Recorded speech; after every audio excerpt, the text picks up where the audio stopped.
what's the like the worst health impact that it could have if it spreads to you and not through a vaccine? If you didn't get it through this vaccine and you just get it from another person, like Oh, it's the same thing. It's not going to make much difference in terms it'll gravitate to your kidneys.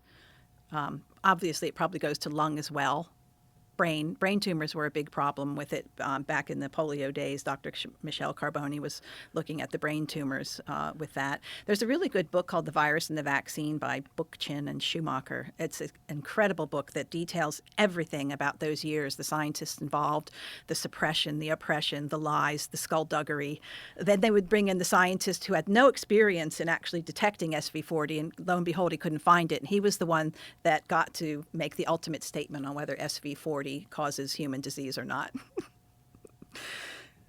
just how could they keep injecting that into people if they know this?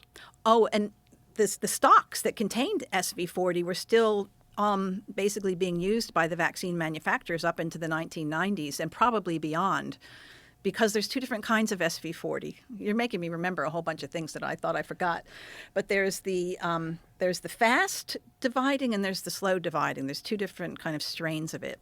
And the original test, so when they made a vaccine, they would test it for 14 days looking for SV40. If it didn't have it, off you went, and your vaccine was good to go. But the problem is there was a slower dividing SV40 that remained in the vaccines that were injected, and probably in the stocks that are the stock is basically like your mother tincture or whatever.